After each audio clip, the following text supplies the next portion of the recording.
नमस्कार विद्यार्थी मित्रांनो, समाजशास्त्र वैकल्पिक विषयामध्ये आपण आपला जो पहिला पॉइंट आहे समाजशास्त्र एक शाखा हा पॉइंट आपण बघतोय आणि हा पॉइंट बघत असताना आपण त्यातला जो सब पॉइंट आहे तो म्हणजे समाजशास्त्र, बरोबर आहे, त्याचा उदय, बरोबर आहे, आणि त्या उदयाची पार्श्वभूमी. ओके, हा पॉइंट आपला चालला आहे. ओके, आपण पार्श्वभूमी बघितली आधीच्या लेक्चर्समध्ये, पार्श्वभूमी बघितली आपण, त्याच्यामध्ये विको असतील, मॉन्टेस्क्यू असेल यांचं योगदान बघितलं, इंटेलेक्च्युअल जे काही विषय होते त्यांचं आपण योगदान त्या ठिकाणी बघितलं. आता समाजशास्त्राचा उदय होण्यामागे या व्यतिरिक्त आणखी कुठल्या घटकांचा समावेश होता ते आपल्याला बघायचं आहे. तर या घटकांमध्ये सगळ्यात महत्त्वाचं जे आहे त्या म्हणजे त्या काळात झालेल्या वेगवेगळ्या क्रांत्या, बरोबर आहे. साधारणपणे 1450 ते 1850 या काळाला क्रांतीचा काळ असे म्हणतात. क्रांतीचा काळ असे म्हणतात. काही पुस्तकांमध्ये तुम्हाला व्यापारी क्रांतीचा काळ असे पण म्हटलं जाईल, बरोबर आहे. पण व्यापारी क्रांती काही फक्त एकटी झाली नव्हती. व्यापारी क्रांतीसोबत, बरोबर आहे, व्यापारी क्रांतीसोबत वैज्ञानिक क्रांती झाली, त्यानंतर फ्रेंच राज्यक्रांती आपल्याला झालेली बघितली, नंतर अमेरिकन राज्यक्रांती पण आपल्याला झालेली दिसून येते.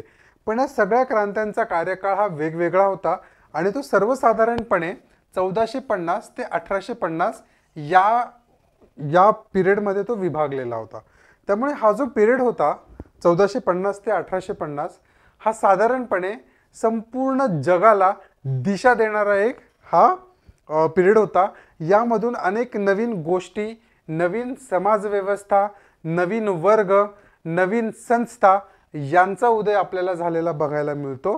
त्यातून झालेले 2 विश्वयुद्ध, मानवाची हाव आणि त्यानंतर मानवानेच परस्परांशी केलेले चांगले सलोख्याचे संबंध ही या काळातील वैशिष्ट्ये मानली जातील, बरोबर आहे. मग हे बघत असताना आपल्याला माहिती आहे की साधारणपणे एक स्वतंत्र समाजशास्त्र म्हणून जर आपण विचार केला तर 19व्या शतकामध्ये युरोपमध्ये समाजशास्त्राची निर्मिती झाली असं आपण मानतो. कधी मानतो? 19व्या शतकामध्ये. म्हणजे बघा मित्रांनो, हा काळ ज्यावेळेस चालू आहे 1850 1800 हे 19व्या शतक होतं आणि याच काळामध्ये समाजशास्त्राचा उदय झालाय. त्यामुळे समाजशास्त्राचा उदय याचा सरळ संबंध ह्या जितक्याही क्रांती आहेत त्यातली तुमची आहे पहिली व्यापारी क्रांती, बरोबर आहे. त्याच्यानंतर बघणार आहोत आपण वैज्ञानिक क्रांती, राईट. त्यानंतर आपण बघणार आहोत फ्रेंच राज्यक्रांती, ओके. त्यानंतर आपण बघणार आहोत अमेरिकन राज्यक्रांती, बरोबर आहे. त्यानंतर आपण बघणार आहोत औद्योगिक क्रांती, ओके. या सगळ्या क्रांत्या सोबत का झाल्यात, त्यांचा एकमेकांशी काय संबंध आहे, त्या एकमेकांशी संबंधित आहे किंवा नाही आहेत, आणि जर असतील तर त्या कुठल्या पद्धतीने संबंधित आहे हे आपल्याला आज बघायचं आहे. त्यामुळे अतिशय महत्त्वाचं लेक्चर असणार आहे मित्रांनो, व्यवस्थित ऐका, कारण या लेक्चर्सवर तुमचा पाया बांधला जातोय. मी एवढा वेळ देण्याचं कारण काय, मी तुमचा पाया मजबूत करतोय. एकदा जर तुमचा पाया सेटल झाला पूर्णपणे तर तुम्ही त्यावर नंतर काही रीड करा, तुम्हाला त्याचा संदर्भ त्या ठिकाणी लागणार आहे, हे मी शाश्वतीने सांगू शकतो. करेक्ट आहे. मग जर आपण बघितलं तर त्या काळामध्ये ज्यावेळेस समाजशास्त्राचा उदय होत होता त्या काळामध्ये युरोपमध्ये अभूतपूर्व बदल घडून आलेत हे आपण मान्य केलं. मग प्रामुख्याने ते जे बदल होते ते फ्रेंच क्रांती असेल आणि औद्योगिक क्रांती असेल. याच्यामध्ये या 2 क्रांत्यांमधून परिवर्तनाची जी प्रक्रिया होती ती मोठ्या प्रमाणात सुरू झाली, बरोबर आहे. आणि ही प्रक्रिया ज्यावेळेस सुरू होती त्यामध्ये साहजिकच समाजशास्त्र देखील हे एक नवीन औद्योगिक समाजाचे एक विज्ञान म्हणून प्रस्थापित होऊ लागले त्या काळामध्ये. कारण औद्योगिक क्रांती झाली, कामगार आलेत, कामगारांचे प्रश्न आलेत, त्यातून बदललेली समाजव्यवस्था बघायला मिळाली आणि त्याचा अभ्यास करणं गरजेचं होतं. म्हणून त्या ठिकाणी आपल्याला युरोपमध्ये समाजशास्त्राचा उदय बघायला मिळतो असं आपण म्हणू शकतो. साधारणपणे जर बघायला गेलं तर फ्रेंच राज्यक्रांती आणि औद्योगिक क्रांती यांची सगळी माहिती घेण्याच्या अगोदर आपण युरोपमध्ये साधारण 14व्या आणि 18व्या शतकाच्या दरम्यान अनुक्रमे जर आपण म्हणू शकतो व्यापारी क्रांती असेल किंवा वैज्ञानिक क्रांती असेल, फ्रेंच राज्यक्रांती असेल, याची माहिती घेणं आपल्याला आवश्यक आहे. कारण हा जो काळ होता हा साधारण 1450 बरोबर आहे, 1550 ते 1650 हा जो सगळा काळ होता, ह्या काळाला आपण पुनरुज्जीवनाचा काळ म्हणतो. बरोबर आहे. यातून जीवनाला नवीन सुरुवात झाली, नवीन जीवन रुजवण्यात आलं, म्हणून आपण त्याला पुनरुज्जीवनाचा कालखंड असं म्हणतो, किंवा त्याला रेनेसान्स पिरियड इंग्लिशमध्ये असं पण म्हटलं जातं. बरोबर आहे.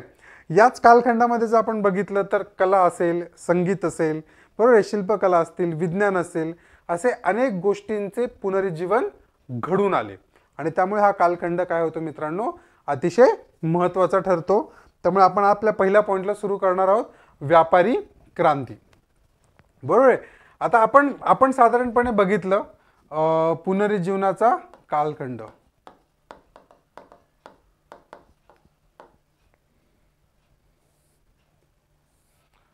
एकच मिनिट मित्रांनो.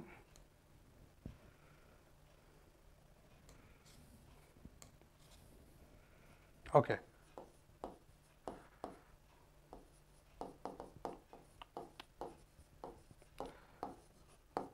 पुनरुज्जीवनाचा कालखंड बघा, या काळामध्ये जर आपण बघितलं तर प्रबोधन काळ हा एक महत्त्वाचा काळ या ठिकाणी आपल्याला बघायला मिळतो. ओके, तो आपण बघितलं साधारणपणे या ठिकाणी. जे पण लेखक वगैरे होते, जे पण इंटेलेक्च्युअल लोक होते, त्यांची माहिती आपण त्या ठिकाणी घेतली. त्यानंतर इकडे आपण म्हणू शकतो व्यापारी क्रांती असेल. बरोबर आहे. त्यानंतर आपण म्हणू शकतो वैज्ञानिक क्रांती असेल. ओके. त्यानंतर आपण म्हणू शकतो की फ्रेंच राज्यक्रांती असेल. ओके. त्याच्यानंतर औद्योगिक क्रांती असेल, असं आपल्याला म्हणायला हरकत नाही. म्हणजे समाजाच्या आपण जर एक प्रकारे बघितलं तर आर्थिक, वैज्ञानिक, राजकीय आणि औद्योगिक या सगळ्या क्षेत्रामध्ये बदल घडून आलेत. त्यामुळे हा जो कालखंड आहे याला आपण पुनरुज्जीवनाचा कालखंड म्हणतो. यामध्ये लोकांना नवीन जीवन मिळाले.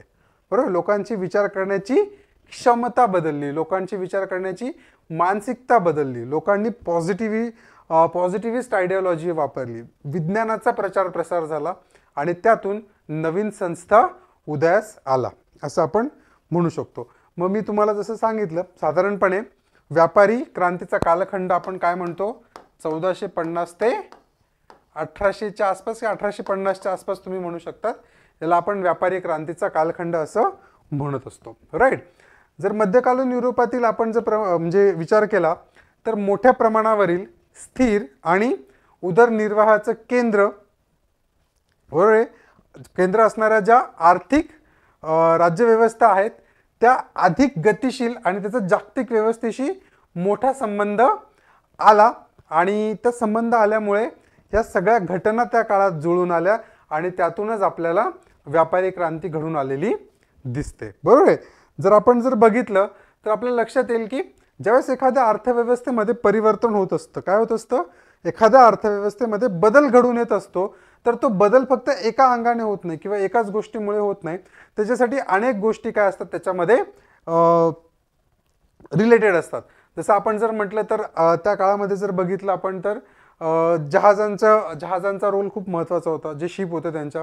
आणि त्या शिपमध्ये जे बदल घडून आलेत आणि त्यातून जो जलमार्ग जो होता तो सुकर झाला, तो शोधण्यात आला आणि त्यातून व्यापारी क्रांतीला मोठ्या प्रमाणामध्ये प्रोत्साहन मिळालं असं आपण म्हणू शकतो. बरोबर आहे. तर साधारणपणे 15व्या शतकानंतर उद्योगांचा जो विस्तार होता तो मोठ्या प्रमाणात होत गेला. बरोबर आहे. 15व्या शतकापर्यंत काय होतं मित्रांनो, जे पण उद्योग होते किंवा ज्या पण अर्थव्यवस्था होत्या त्या कशाशी संबंधित होत्या, त्या फक्त स्वतःपुरतं पिकवायचं, स्वतःपुरतं खायचं आणि त्या ठिकाणी विषय संपला. नवीन बाजारपेठ, लोकांना विकणं या संकल्पना त्या काळामध्ये नव्हत्या.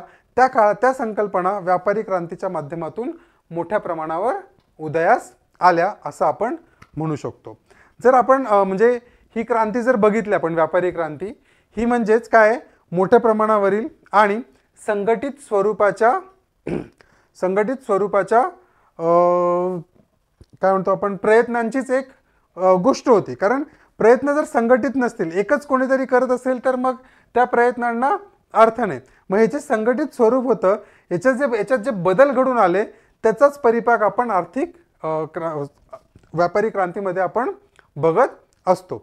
मग यामध्ये जे प्रमुख देश होते ज्यांचा अतिशय महत्त्वाचा रोल होता त्यापैकी आपण लिस्ट आउट करूया. एक होता पोर्तुगाल. पोर्तुगाल देशाला तर आपण म्हणू शकतो की जलमार्ग शोधण्याचं सगळं श्रेय आपण पोर्तुगालला दिलं पाहिजे, बरोबर आहे.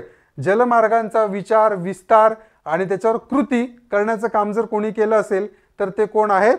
ते आहेत पोर्तुगीज, बरोबर आहे. त्यानंतर आपण म्हणू शकतो स्पेन असेल, बरोबर आहे. स्पेन असेल, हॉलंड असेल. ओके, स्पेन हा व्यापारी दृष्टीने अतिशय मोठा आणि महत्त्वाचा प्रतिस्पर्धी होता सुरुवातीच्या काळामध्ये. नंतर इंग्लंड आणि फ्रान्स यांनी ते त्यांचं वैभव काढून घेतलं आणि इंग्लंड हा मोठ्या प्रमाणामध्ये सगळ्या देशांमध्ये पसरला. जर ह्या देशांचा विचार केला आपण, पोर्तुगाल असेल, स्पेन असेल, हॉलंड असेल, इंग्लंड असेल, यासारखे जे युरोपियन देश होते त्यांनी त्यांची अर्थव्यवस्था आणि राजसत्ता फक्त अर्थव्यवस्था नाही मित्रांनो, काय अर्थव्यवस्था व राजसंस्था किंवा राजसत्ता आपण म्हणू शकतो आपण त्याला. ओके, राजसत्ता या दोन गोष्टी बळकट करण्यासाठी जे पाऊल उचलले होते त्यातूनच व्यापाराचं विस्तारीकरण होण्यास मदत झाली असं आपण म्हणू शकतो, बरोबर आहे. मग या व्यापारी क्रांतीमध्ये, हे व्यापारी क्रांतीचं मी तुम्हाला एक इंट्रोडक्शन दिलं फक्त. या व्यापारी क्रांतीमध्ये एक्झॅक्टली काय काय झालं ते आपण आता बघणार आहोत. काय काय गोष्टी ज्या महत्त्वाच्या ठरल्या तिथे त्या आपल्याला बघायच्या आहेत. त्यातली सगळ्यात पहिली गोष्ट आहे विदेश शोध आणि विजय, बरोबर आहे. वेगवेगळ्या म्हणजे देशांचे शोध या काळामध्ये लावण्यात आले, बरोबर आहे. मग मित्रांनो, शोध का लागले असतील रे? आपण विदेश शोध म्हणतो, हे लागण्यामागे कारण काय असेल? कारण त्यावेळेस त्याची बाजारपेठ तिथे उपलब्ध होती, बरोबर आहे. त्यातून मोठी बाजारपेठ आपल्यासाठी पाहिजे. मोठ्या प्रमाणामध्ये जसं आपण म्हणतो मसाल्याचे पदार्थ असतील, सिल्क असेल, ते असेल, जे क्वालिटी असेल ते त्या बाजारपेठेत उपलब्ध करणं, तिथे पोचवणं, हे यातून मोठा नफा मिळवणं, ही जी प्रक्रिया होती ही सुरू झाली आणि त्यातून वेगवेगळ्या देशांचे शोध लागत गेले असं आपण म्हणू शकतो. युरोपातील जे महत्त्वाचे उद्योग होते त्याचा विस्तार हा भारत आणि चीन या देशांमध्ये पण झाला असं आपल्याला म्हणायला हरकत नाही. आणि आज पण जर आपण बघितलं तर भारत आणि चीन ही युरोपियन देशांसाठी सगळ्यात मोठी बाजारपेठ आज सुद्धा आहे. त्यामुळे ती काय आज तयार झालेली नाहीये, ती वर्षानुवर्षे त्यांच्यासाठी काय आहे? मोठी बाजारपेठ आहे असं आपण म्हणू शकतो, बरोबर आहे. मग भारत आणि चीन हे जे देश आहेत हे पूर्वेकडे येतात साधारण, बरोबर आहे. मग हे जे पूर्वेकडे असणारे जे देश होते यांच्यामध्ये या देशांकडे जाणारे जलमार्ग आणि भूपृष्ठ मार्ग म्हणजे जमिनीवरून मार्ग जे होते ते शोधण्यास आणि ते तयार करण्यास सुरुवात झाली असं आपण म्हणू शकतो. साधारणपणे जर इटलीचे काही शहर आपण बघितलेत तर त्याच्यामध्ये व्हेनिस आणि जिनेवा ही मोठी उद्योगांची केंद्र होती, ही लक्षात ठेवा. कोणते? व्हेनिस आणि जिनिवा ही मोठी उद्योगांची केंद्र होती, ही गोष्ट लक्षात ठेवा. ओके, आणि यातून व्यापाराचा विस्तार पण काय होता त्या देशांमध्ये मोठ्या प्रमाणात झाला. मग आता याचे महत्त्वाचे काय होते? जर इटलीचं जर आपण बघितलंच, जर आपण व्हेनिस आणि जिनिवा म्हणतोय, तर इटलीचं जर एक्झाम्पल घेतलं तर मसाल्याचे पदार्थ आणि रेशीम यांच्याबाबत इटलीची मक्तेदारी असल्याने आपण म्हणू शकतो की पूर्वेकडून त्याची आयात होत असल्याने त्या मालाच्या किमती अत्यंत महाग होत्या. म्हणजे पूर्वेकडून इटलीकडे जायच्या, इटली मग देशामध्ये युरोपियन देशांमध्ये पोहोचवायचं आणि त्यामुळे त्याच्या किमती काय होत्या मित्रांनो? महाग होत्या. मग यांनी काय केलं? साधारणपणे बघा, आता हा इटली देश आहे, ओके, आणि हे पूर्वेकडचे देश आहे, ओके. यांच्याकडून माल इथे येत होता आणि इटलीकडून पुढे जात होता युरोपियन देशांमध्ये. मग ह्या देशांनी काय सांगितलं की यांच्याकडून घेण्यापेक्षा आम्हीच आमचा मार्ग डायरेक्ट इथे शोधतो आणि आम्हीच त्यांच्याकडून वस्तू घेतो, बरोबर आहे. आणि साहजिकच त्याच्यामुळे मग स्पेन आणि पोर्तुगाल यांनी इटलीच्या नियंत्रणातून त्यांना मुक्त व्हायचं होतं आणि ते होण्यासाठीच हे जे पूर्वेकडचे जे देश होते त्यांचे मार्ग शोधायला सुरुवात केली असं आपल्याला म्हणता येईल. आता मार्ग शोधले म्हणजे काय झालं नेमकं? मार्ग शोधले, मार्ग नव्हते का? तर अगोदर जे होते ते भूपृष्ठ मार्ग होते, म्हणजे जमीन मार्ग सगळ्यांना जवळपास माहिती होते, त्याची कनेक्टिव्हिटी होती आणि तो थोडासा महागाचा मार्ग होता. मग समुद्री मार्गांचा शोध घेण्याचं ठरलं. कशाचा शोध घेण्याचं ठरलं? समुद्री मार्ग. कारण समुद्री मार्ग काय आहेत? हे ट्रान्सपोर्टेशनसाठी, बरोबर आहे, ट्रान्सपोर्टेशनसाठी सगळ्यात स्वस्त माध्यम आहे असं आपण म्हणू शकतो, जिथे कमी खर्चामध्ये जास्तीत जास्त माल त्या ठिकाणी नेता येऊ शकतो, बरोबर आहे. मग ह्या मार्गांचा शोध घेण्यास सुरुवात झाली आणि जसं मी म्हटलं जे नाविक मार्ग आहेत किंवा जे समुद्री मार्ग आहेत, पोर्तुगीज हे त्याचे उद्गातेच मानले जातात. त्यांनी मार्ग शोधले म्हणजे शोधले. आणि त्यातलं भारताचं जर उदाहरण द्यायचं गेलं तर 1498 मध्ये 1498 मध्ये सगळ्यात पहिल्यांदा भारताचा शोध कोणी लावला आपल्याला सगळ्यांना माहिती, तरी मी एकदा तुम्हाला सांगतो, वास्को दी गामा. कोणी लावला मित्रांनो? वास्को दी गामा यांनी सर्वात प्रथम कशाचा शोध लावला? भारताचा शोध लावला, बरोबर आहे. आणि हे जे त्यांचं जे पदार्पण होतं भारतामध्ये, भारताच्या किनाऱ्यावर, हे सगळ्या दृष्टीने ऐतिहासिक मानलं गेलं, बरोबर आहे. भारताचे मार्ग हे युरोपियन देशांना मोकळे झाले. युरोपियन देशांचे व्यापार हा भारतासाठी मोकळा झाला त्या काळानंतर. त्याच्यानंतर तसंच जर एक उदाहरण घ्यायचं झालं नाविक खलाशाचं, तर आपण सगळ्यांना आपल्याला माहिती आहे ख्रिस्तोफर कोलंबस. ख्रिस्तोफर कोलंबस. आता याची कहाणी तर खूप रंजक आहे. ओके, कोलंबस जो होता तो ॲक्च्युली भारत शोधायला निघाला होता. काय शोधायला निघाला होता मित्रांनो? भारत शोधायला कोलंबस निघाला होता. पण तो ज्या ठिकाणी आणि ज्या मार्गी पोचला, ओके, त्या ठिकाणी त्याला पहिल्यांदा ते एक बेट दिसलं, त्या ठिकाणी त्याला लोक दिसले आणि ते लोक आहे ना थोडेसे रेड होते कलरमध्ये. त्यामुळे अमेरिकेतले जे आज पण ॲबओरिजिनल्स आहेत, जे आदिम जमाती आहेत, त्यांना रेड इंडियन्स म्हटलं जातं. काय म्हटलं जातं? Red Indians. कारण कोलंबसला वाटलं त्याने इंडियाचाच शोध लावला, पण त्याने ज्या देशाचा शोध लावला होता तो देश म्हणजे आजची महासत्ता आहे, त्याला आपण अमेरिका असं म्हणत असतो. काय म्हणत असतो? अमेरिका असं म्हणत असतो. त्याच्यामध्ये आणखी एक नाव त्याच्यामध्ये घेतलं जातं यांच्यासोबत, ते आहे अमेरिगो वेस्पुसी यांचं, बरोबर आहे. अमेरिको वेस्पुसी यांचं, ज्यांना अमेरिकेच्या शोधाचं श्रेय दिलं जातं. पण कोलंबस हा त्यातल्या त्यात महत्त्वाचा व्यक्ती होता असं आपण म्हणू शकतो. त्यानंतर पुढे जर आपण बघितलं तर अमेरिकेचा जो शोध लागला हा स्पेनसाठी. कोणासाठी? स्पेनसाठी. आता तुम्हाला सगळ्यांना काय करायचं आहे? एकदम मॅप घ्यायचा आहे, वर्ल्ड मॅप घ्यायचा आहे आणि तुम्हाला बघायचं आहे की साधारणपणे अमेरिका कोणत्या बाजूला आहे, स्पेन कुठे आहे, है ना. त्याच्यानंतर इंग्लंड कुठे, पोर्तुगाल कुठे, आणि ते मार्गांचे शोध कसे. एकदा जर डोळ्यासमोर मॅप असेल तुमच्या, तर तुम्हाला ते काय होईल? एकदम सोपं होईल समजणं. ओके, मॅप बघू का मी? इथे आहे का?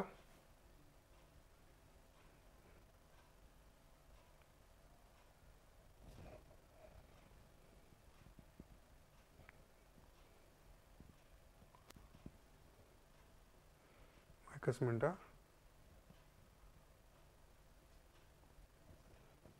आता इथे आपण वर्ल्ड मॅप बघूया मित्रांनो. म्हणजे काय राहील, तुमचे सगळे प्रश्न इथून सॉल्व्ह होतील.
ओके, सो मित्रांनो आपण पॉलिटिकल मॅपवर थोडंसं समजून घेण्याचा प्रयत्न करूया की व्यापारी क्रांती जे आहे ते कसे झाले, जलमार्ग कसे शोधले गेलेत, ते आपल्याला लक्षात येईल. इथे जर तुम्हाला हे दिसत आहेत तर हे काय आहेत, हे बेसिकली हे जलमार्ग आहेत सगळे. काय आहेत मित्रांनो?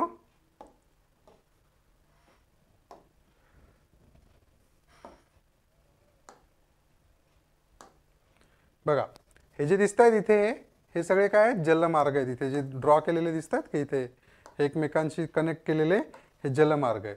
सो जर तुम्ही बघितलं तर तुम्हाला माहिती आहे की इंग्लंड हा अतिशय छोटासा देश आहे. करेक्ट आहे. इथे तुम्हाला स्पेन दिसतोय तुमचा, हा सगळा युरोपियन रिजन आहे पूर्ण. हे इकडे तुमचा अमेरिका आहे, हे नॉर्थ अमेरिका आहे, हे साऊथ अमेरिका आहे. बरोबर आहे. हा साऊथ आफ्रिकेचा तुमचा खंड आहे पूर्ण, आणि हा इथे आपला पॅरा भारत. करेक्ट आहे. हे या ठिकाणी आहेत. तर या ठिकाणी जर बघितलं आपण तर इकडून पोर्तुगीज इथे वरती आहे त्या ठिकाणी, इथून त्यांनी आफ्रिकेला वेळसा घालून त्यांनी भारताचा शोध लावला. ओके. आणि जो आपला कोलंबस होता तो या ठिकाणाहून इथे अमेरिकेमध्ये गेला आणि त्याने रेड इंडियन्सचा शोध लावला. हे कशासाठी हे तुम्ही एकदा बघून घ्या, म्हणजे तुम्हाला लक्षात येईल की व्यापारी क्रांती का झाली आणि कसे ते एकमेकांशी जोडले गेलेले आहेत. हे बघा हे सगळे जलमार्ग आहेत या ठिकाणी, कळलं ना? ह्याच्या रेषा तुम्हाला इथे दिसत आहेत मॅपमध्ये.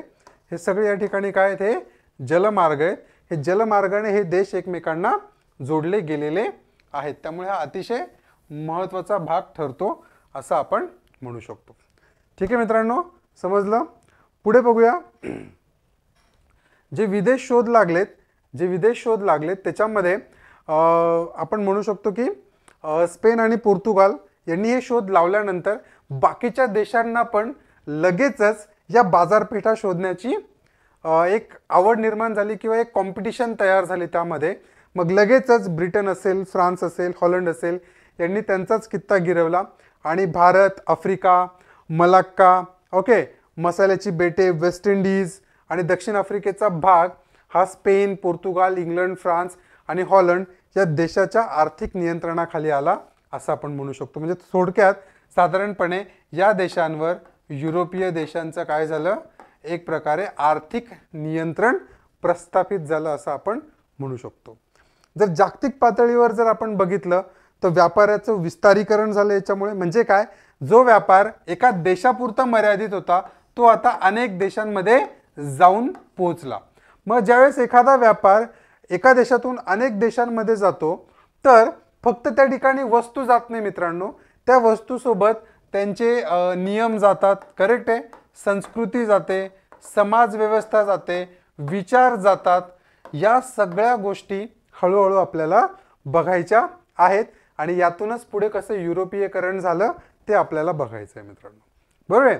जर बघितलं आपण तर या सगळ्या शोधांमुळे या जलमार्गांच्या विस्तारामुळे, व्यापाराच्या विस्तारामुळे जे इटलीचं वर्चस्व होतं बिझनेसमध्ये ते काय केलं, ती मक्तेदारी संपुष्टात आली आणि युरोपियन ज्या बाजारपेठा आहेत त्यामध्ये नवीन नवीन वस्तू ज्या होत्या त्याच्याने तो समृद्ध झाला. कारण अनेक देशातले ज्या चांगल्या वस्तू होत्या त्या सगळ्या युरोपामध्ये उपलब्ध होऊ लागल्या.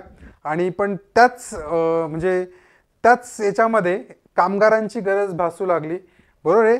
क्लास 3, क्लास 4 जे आहेत आपण म्हणू शकतो, क्लास 3, क्लास 4 सॉरी आपण म्हणू शकतो, जे खालच्या गटात काम करणारे जे लोक आहेत त्यांची गरज भासू लागली.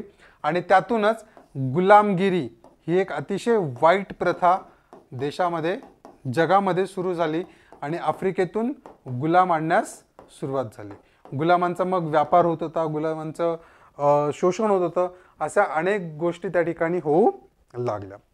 अमेरिकेच्या शोधामुळे आपण म्हणू शकतो की उद्योगाचं जे क्षेत्र आहे ते मोठ्या प्रमाणामध्ये विस्तारलं गेलं. त्यातूनच जीवनावश्यक वस्तू ज्या आहेत त्याच्याबरोबरच जीवनावश्यक वस्तू सोबतच सोने, चांदी, हिरे, ओके, यांचा जो व्यापार होता तो पण काय होऊ लागला, तो वाढू लागला आणि तो समृद्ध होऊ लागला. व्यापारी क्रांतीची जशी जशी प्रगती होऊ लागली, ज्या पद्धतीने व्यापारी क्रांती विस्तारत गेली होती त्या पद्धतीने पोर्तुगाल आणि स्पेन यांची पिछेहाट होऊ लागली. कारण पोर्तुगाल आणि स्पेन यांनी काही काळानंतर व्यापारापेक्षा नवीन मार्ग शोधणे याच्यावरच जास्त भर दिला. करेक्ट आहे. व्यापारावर ते स्थिर नाही राहिले. त्यांनी नवीन मार्ग शोधणे यावर जास्त भर दिला. व्यापारात त्यांची पिछेहाट होऊ लागली आणि ज्यावेळेस एकाची पिछेहाट होते त्यावेळेस त्याची जागा घेण्यासाठी दुसरा हा नेहमी तयार असतो आणि ती जागा भरून काढण्याचं काम कोणी केलंय मित्रांनो, इंग्लंड असेल, हॉलंड असेल, फ्रान्स असेल, बरोबर आहे, या लोकांचं जागतिक बाजारपेठेमधलं वर्चस्व हे वाढू लागलं होतं. त्याच्यामुळे विदेशांचा शोध हा महत्त्वाचा मानला जातो व्यापारी क्रांतीमध्ये.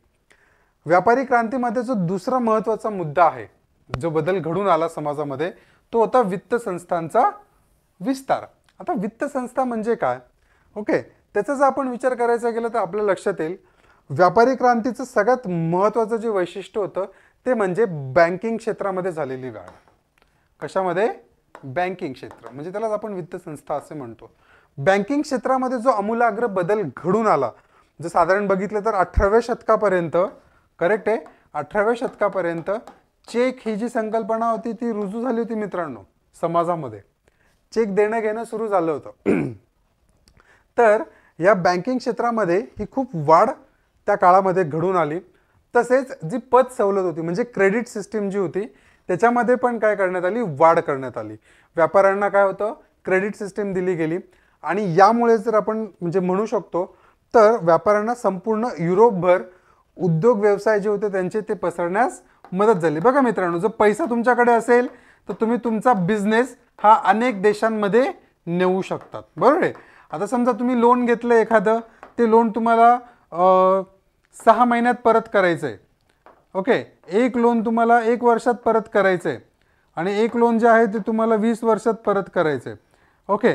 सो तुम्हाला कुठे स्कोप आहे जास्तीत जास्त एक्सपान्शन करण्यामध्ये? ज्या ठिकाणी तुम्हाला लॉंग टर्म क्रेडिटचं लोन मिळणार आहे, त्यातून तुम्ही तुमचा बिझनेस वाढवू शकतात आणि त्या बिझनेसच्या प्रॉफिटमधून तुम्ही ते लोन देऊ शकतात, करेक्ट आहे. सो बँकिंग क्षेत्राचा विस्तार आपल्याला त्या काळामध्ये बघायला मिळतो. जसं मी म्हटलं की 18व्या शतकामध्येच चेक, त्यालाच आपण धनादेश असं म्हणतो मराठीमध्ये, ओके, तो निर्माण करण्यात आला आणि आर्थिक व्यवहारांमध्ये काय करण्यात आली, सुलभता निर्माण करण्यात आली.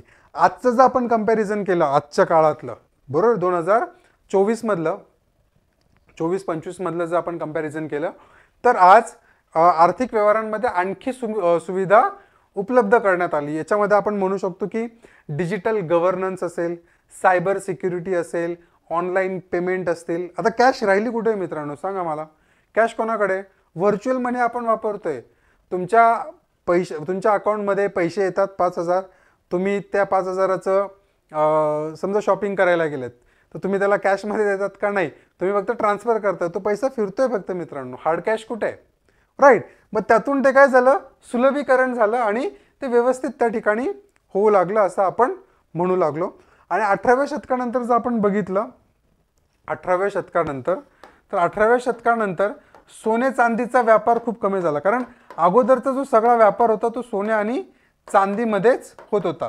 कारण इतिहासात तुम्ही जर संकल्पना ऐकली असेल, बरोबर, दादाभाई नौरोजी म्हटले होते की वेल्थ ड्रेन थेअरी त्यांनी दिली होती. भारताची संपत्ती काय, सगळी आपण भारतातली संपत्ती इंग्लंडचे लोक इंग्लंडमध्ये घेऊन चाललेत, ओके, भारतीय संपत्ती.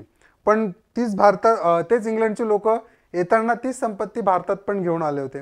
म्हणजे अगोदरचा जो सगळा व्यवहार होता तो सोने चांदीमध्ये होता.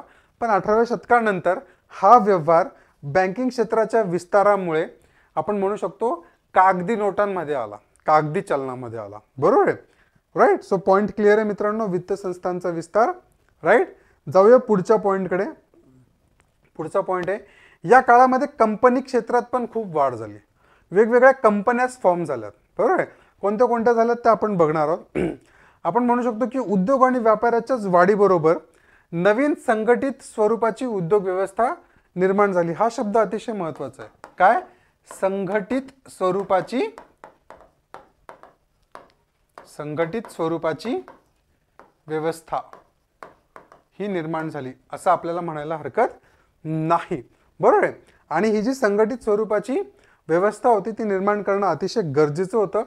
त्यामुळे 16व्या शतकाच्या आसपास नियंत्रित स्वरूपातील व्यापारी कंपन्या ह्या निर्माण करण्यात आल्या, ज्याच्यावर थोडाफार कंट्रोल होता. तुम्हाला जर माहिती आहे, आपण 1600च्या शतकामध्ये काय झालं, चार्टर्ड कंपनी म्हणून ईस्ट इंडिया कंपनीची स्थापना करण्यात आली. चार्टर्ड कंपनी म्हणून ईस्ट इंडिया कंपनीची स्थापना करण्यात आली. हे आपण इतिहासात सगळ्यांनी वाचलंय, राईट. तसंच जर बघायला गेलं तर व्यापारी संघटना ज्या आहेत त्यांनी स्वतःच्या फायद्यासाठी अशा अनेक कंपन्या फॉर्म केल्यात. त्याच्यामध्ये मग फ्रेंच ईस्ट इंडिया कंपनी पण आपण म्हणू शकतो, ओके. नंतर पोर्तुगीज असतील, डच असतील, प्रत्येकाने आपापल्या कंपन्या काय केल्या, फॉर्म केल्यात. याच काळामध्ये जॉईंट कंपन्यांची पण, जॉईंट कंपनी जी आहेत त्याची पण सुरुवात आपल्याला बघायला मिळते व्यापारी क्रांतीच्या काळामध्ये, बरोबर आहे. त्यामुळे ह्या ज्या जॉईंट स्टॉक कंपन्या होत्या याच्यामुळे काय झालं, मोठ्या प्रमाणामध्ये गुंतवणूकदारांना संधी मिळाली. जे गुंतवणूक करू इच्छित होते पण त्यांना बिझनेस चालवायचा नाही, फक्त त्यांना गुंतवणूक करायची आणि त्या गुंतवणुकीतून त्यांना परतावा मिळवायचा. तर त्यातून त्याची वाढ होत गेली आणि त्यातून मग भाग भांडवल जे होतं, जे कॅपिटल लागायचं कुठल्याही बिझनेससाठी, ओके, त्याची पण वाढ त्या ठिकाणी होत गेली असं आपण म्हणू शकतो. आणि काही विशिष्ट उद्योगांमध्ये काय होतं, आपल्याला तिथे मक्तेदारी होती. मक्तेदारी म्हणजे काय होतं, मोनोपॉली होती असं आपण म्हणू शकतो. आणि या मोनोपॉली बेस्ड कंपन्या पण फॉर्म झाल्यात. विशिष्ट उद्योगातील मक्तेदारीसाठी या मोनोपॉली बेस्ड कंपन्या पण फॉर्म झाल्यात. त्याला आपण चार्टर्ड कंपन्या म्हणतो. काय म्हणतो मित्रांनो, चार्टर्ड कंपन्या. चार्टर्ड कंपन्यांचं उदाहरण मी या ठिकाणी तुम्हाला दिलेलं आहे. ब्रिटिश क्वीनने स्थापन केलेली ईस्ट इंडिया कंपनी असेल किंवा फ्रेंच ईस्ट इंडिया कंपनी असेल, डच ईस्ट इंडिया कंपनी असेल, या सगळ्या ईस्ट इंडिया कंपन्या या विशिष्ट उद्योगातील मक्तेदारीसाठी स्थापन करण्यात आलेल्या होत्या. म्हणजेच काय, साधारण व्यापारी क्रांतीच्या काळामध्ये आपण बघितलं संघटित स्वरूपाची पण नियंत्रित उद्योग व्यवस्था निर्माण करण्यात आली, बरोबर आहे. त्याच्यानंतर जॉईंट स्टॉक कंपन्यांची पण वाढ त्या ठिकाणी झाली, जेणेकरून भांडवलदार असतील, गुंतवणूकदार असतील, त्यांना गुंतवणूक करणं सोपं झालं आणि त्यातून भाग भांडवलाचा विस्तार करणं पण काय झालं मित्रांनो, सोपं झालं असं आपण म्हणू शकतो. आणि ज्या ठिकाणी मोनोपॉली होती आणि त्या ठिकाणी चार्टर्ड कंपन्या त्या ठिकाणी फॉर्म करण्यात आल्या. त्याच्यामध्ये उदाहरण मी ईस्ट इंडिया कंपनी आणि French east India company, Dutch east India company, तुम्ही कुठलंही लिहा पण उदाहरण लिहित चला. ज्यावेळेस तुम्ही एखादी गोष्ट एक्सप्लेन करतायत तर त्या ठिकाणी उदाहरण लिहिणं हे अतिशय गरजेचं आहे. तर या व्यापारी क्रांतीचे आतापर्यंत आपण 2-3 पॉईंट्स बघितले. कोणते कोणते बघितले मित्रांनो, एकदा आपण रिकॅप करूया म्हणजे तुम्हाला लक्षात राहतील.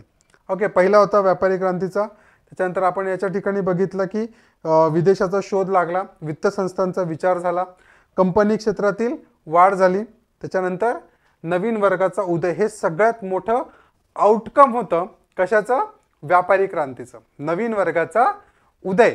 कोणता नवीन वर्ग निर्माण झाला मित्रांनो इथे, मग इथे वर्ग कोणते होते, इथे राजसत्ता होती, ओके, आणि प्रजा होती. हे दोनच वर्ग त्या ठिकाणी एक्झिस्टिंग मध्ये होते. मग नवीन वर्गाचा उदय काय झाला या ठिकाणी, बरोबर आहे. त्यामुळे व्यापारी क्रांतीचे एक प्रमुख लक्षण म्हणजे या अर्थव्यवस्थेतून निर्माण झालेला मध्यम वर्ग तयार झाला. काय झाला बघा, आत्ताचा मध्यम वर्ग आणि त्या काळातला मध्यम वर्ग यात फरक आहे. कारण या मध्यम वर्गामध्ये त्या काळातले व्यापारी असतील, करेक्ट आहे, नंतर बँकिंग क्षेत्रात काम करणारे असतील, ओके, त्याच्यानंतर छोटे मोठे उद्योग मालक असतील, हे सगळे कशामध्ये येत होते मित्रांनो, मध्यम वर्गामध्ये होते. आणि ते मध्यम वर्गाचा जो विचार जो आहे तो कशातून झाला, तुमचा व्यापारी क्रांतीमुळे झाला. कशामुळे झाला, व्यापारी क्रांतीमुळे झाला. यावर एक प्रश्न पण आपल्याला लिहायचा आहे. मी हे लेक्चरच्या शेवटी तुम्हाला प्रश्न देणार आहे लिहायला, तो तुम्ही सगळ्यांनी व्यवस्थित लिहायचा आहे, बरोबर आहे. मग 17व्या शतकाच्या जर अखेरीस आपण बघितलं तर बहुतेक पश्चिम युरोपीय देशांमध्ये मोठ्या प्रमाणात प्रभाव असणारा मध्यम वर्ग उदयास आला, बरोबर आहे. मग त्याने आता साहजिक हा वर्ग उदयास आल्यानंतर तो अर्थव्यवस्थेवर आपलं नियंत्रण प्रस्थापित करेल. मग यामध्ये मी जसं सांगितलं व्यापारी होते, बँकर्स होते, जहाज मालक, गुंतवणूकदार, छोटे मोठे उद्योगाचे मालक यांचा समावेश हा मध्यम वर्गामध्ये केला जात होता. तर सुरुवातीच्या काळामध्ये जर बघितलं आपण तर आर्थिक गोष्टींवर नियंत्रण करणारा हा मध्यम वर्ग होता, बरोबर आहे. पण हा मध्यम वर्ग 19व्या शतकात म्हणजे 17व्या शतकापासून 17व्या शतकामध्ये काय होता, हा आर्थिक बाबतींवर नियंत्रण करत होता. पण 19व्या शतकापर्यंत येईपर्यंत याने राजकीय दृष्ट्या पण आपलं अस्तित्व दाखवायला सुरुवात केली असं आपण म्हणू शकतो. Is that clear? नक्की समजतंय? काय समजलं? त्यामध्ये आपल्याला 19व्या शतकापर्यंत राजकीय अस्तित्व हे मध्यम वर्गाचं आपल्याला बघायला मिळालं आणि मध्यम वर्गाचा उदय हे व्यापारी क्रांतीचं अतिशय महत्त्वाचं अपत्य होतं किंवा त्यातलं फलित होतं असं आपण म्हणू शकतो. ओके, सो याच्यातला पुढचा पॉईंट आपल्याला बघायचा आहे तो म्हणजे जगाचे युरोपीकरण. जगाचे युरोपीकरण बरोबर आहे. साधारणपणे मी जसं म्हटलं की एखादा उद्योग, आता हा उद्योग आहे ओके. समजा एक उदाहरण घेऊया आपण. अमेरिकेची ॲपल मोबाईल कंपनी आहे, फोन बनवणारी.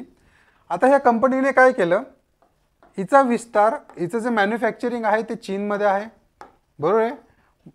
भारतामध्ये तो सेल करतो, अमेरिकेत ते सेल करतात, ऑफिसेस त्यांचे अमेरिकेत आहेत, भारतात आहेत बरोबर आहे, फ्रान्समध्ये आहेत, कॅनडात, सगळ्या ठिकाणी त्यांचे काय ऑफिसेस आहेत. मग हे जे ॲपल कंपनीचं जे कल्चर आहे, जे विचार आहेत, ते थॉट प्रोसेस आहेत, ते या सगळ्या देशांमध्ये आपोआपच जातील नाही का मित्रांनो? करेक्ट आहे. हे 100% हे सगळ्या देशांमध्ये पोहोचले आणि त्यातून आता ॲपल आज काय झालं, ग्लोबल ब्रँड झालेला आहे बरोबर आहे. जगातला सगळ्यात मोठा ब्रँड म्हणून ॲपलकडे बघितलं जातं मोबाईलमध्ये ओके. तसं त्या काळामध्ये जर आपण बघितलं तर युरोपियन रीतिरिवाज असतील आणि त्यांची जी संस्कृती आहे त्याचं इतर समाजामध्ये झालेलं रोपण, झालेला समावेश बरोबर आहे, त्याला आपण काय म्हणतो, युरोपीकरण म्हणतो. काय म्हणतो मित्रांनो, युरोपीकरण. युरोपियन रीतिरिवाज, युरोपियन संस्कृती, युरोपियन विचार यांचं इतर समाजांमध्ये, इतर देशांमध्ये झालेलं रोपण, झालेला समावेश, याला आपण काय म्हणतो, युरोपीकरण म्हणतो. काय म्हणतो, युरोपीकरण. मग साधारण उद्योजक असतील, धर्मप्रसारक असतील आणि बाकीचे जे इतर जे युद्ध झालेत, काय झालेत, या सगळ्या माध्यमातून बरोबर, या सगळ्या माध्यमातून अमेरिकेचे युरोपीकरण होण्यास मदत झाली. कालांतराने भारताचे युरोपीकरण होण्यास मदत झाली. चायनाचे युरोपीकरण होण्यास मदत झाली. भारताचे चायनाचे युरोपीकरण तर ही अजून पण चालणारी प्रक्रिया आहे, हे अजून पण चालू आहे, ज्याला आपण वेस्टर्नायझेशन म्हणतो. काय म्हणतो मित्रांनो, समाजशास्त्रात त्याला आपण वेस्टर्नायझेशन ही संकल्पना वापरतो. जर थोडंसं बघितलं आपण, हे झाल्यानंतर हे जे विस्तारीकरण झालं हे विचार गेले, कारण नंतरच्या काळामध्ये या सर्व देशांनी वसाहतवादी धोरण वापरलं होतं. कोणतं धोरण वापरलं होतं, वसाहतवादी. प्रत्येक ठिकाणी ते आपल्या वसाहती स्थापन करायचे आणि आपल्या पद्धतीने तिथे ते राज्य प्रस्थापित करायचे. मग हा जो वसाहतवादाचा जो कालखंड होता हा अतिशय महत्त्वाचा होता बरोबर आहे. हा जो कालखंड होता, हा कालखंड राजसत्ता बळकट करण्यास, चर्चची सत्ता स्थापन करण्यास आणि मध्यम वर्गाचा उदय होण्यास कारणीभूत ठरला असं आपण म्हणू शकतो. त्याच पद्धतीने युरोपीकरणाची जी प्रक्रिया आहे ती व्यवस्थितपणे चालू राहिली. वसाहतवादाचा विस्तार झाला आणि हे सगळ्या ज्या गोष्टी घडल्यात याचं जे महत्त्वाचं आणि प्रमुख कारण होतं ते म्हणजे व्यापारी क्रांती बरोबर आहे. आपण जर बघितलं तर आर्थिक विस्तार जो होता, याच्याने, या आर्थिक विस्ताराने युरोपातील नवीन क्षेत्र ही उघडली गेलीत, ओपन झालीत जगाला. सर्व जग हे युरोपच्या आधिपत्याखाली आलं आणि ते येण्यासाठी व्यापारी क्रांतीची खूप मोठ्या प्रमाणात मदत झाली असं आपण म्हणू शकतो. आणि या सर्व गोष्टी ज्यावेळेस घडतायत समाजावर त्याचा प्रभाव पडतो आणि यातूनच समाजशास्त्राचा उदय हा घडून आला असं म्हणायला हरकत नाही बरोबर आहे मित्रांनो. तर आपण समाजकार्य, त्याचा उदय होण्यासाठी व्यापारी क्रांती, त्या क्रांतीत काय काय झालं हे सगळं मुद्द्यानिशी बघितलंय. याची